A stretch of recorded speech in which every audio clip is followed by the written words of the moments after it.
Assalamualaikum warahmatullahi wabarakatuh. Yang terhormat Ibu Falahul Aulia, MPD selaku dosen pengampu mata kuliah kecerdasan majemuk, dan juga tidak lupa teman-teman yang kami banggakan.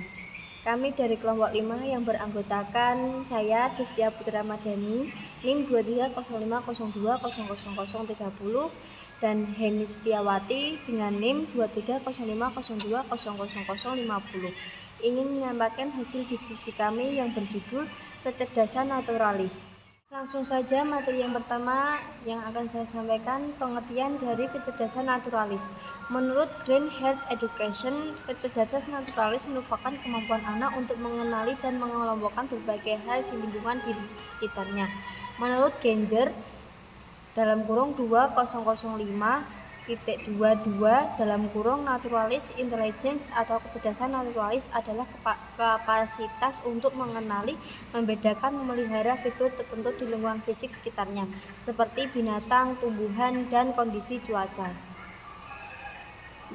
Yang kedua, ciri-ciri anak memiliki kecerdasan naturalis. Yang pertama, menganalisis persamaan dan perbedaan, menyukai tumbuhan dan hewan, mengklasifikasi flora dan fauna, mengoleksi flora dan fauna, menemukan pola dalam alam, mengidentifikasi pola dalam alam, melihat sesuatu dalam alam secara detail, meramal cuaca, menjaga lingkungan, mengenali berbagai spesies, memahami ketergantungan lingkungan, melatih dan menjinakkan hewan.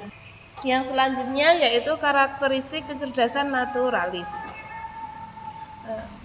Kombinasi dari strukturasi mental dan kognitif yang membedakan kecerdasan naturalis dari inteligensi lainnya seperti kecerdasan spasial, kecerdasan linguistik, dan kecerdasan kinestetik, yaitu satu, orientasi pada atribut atau kemampuan untuk menemukan ciri-ciri yang umum di antara banyak hal. Yang kedua, kategorisasi atau kemampuan untuk mengidentifikasi atau memberi kategori melalui atribut atau karakteristik tertentu. Tiga, penalaran hierarkis atau kemampuan untuk mengurutkan berbagai item berdasarkan makna atau hubungan. Yang keempat, memori skematik atau kemampuan untuk menginternalisasi atau mengingat informasi berdasarkan atribut dan tingkatan klasifikasi. Yang terakhir yaitu orientasi alami atau kemampuan mengidentifikasi organisme hidup dan lingkungannya yang dapat menumbuhkan perspektif yang unik atau kemampuan berempati. Selanjutnya yaitu model pembelajaran. Kecerdasan naturalis dapat dikembangkan dan dipelajari melalui metode yang tepat. Guru dapat membantu anak-anak murid untuk mengasah kecerdasan alamnya dengan berbagai cara, antara lain yang pertama, mengamati atau menggunakan indera anak untuk mengamati lingkungannya dengan melihatkan, mendengarkan, menciumkan, dan sentuhkan serta dengan bantuan alat-alat penunjang. Yang kedua, mencatat hasil pengamatan.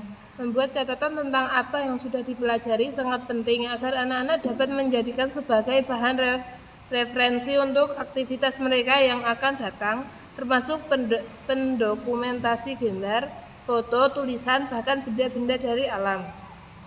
Yang ketiga, mengklasifikasi. Termasuk dalam kegiatan ini yaitu berdasarkan catatan serta hasil pengamatan yang dibuat. Anak dapat menggolongkan atau mengkategorikan tiap-tiap materi yang sudah dipelajarinya. Bekerja dari ruangan merupakan praktek langsung dari apa yang sudah dipelajari oleh anak agar dapat mengetahui bagaimana rasanya dan mendapatkan pengalaman secara nyata mengenai alam dan lingkungan.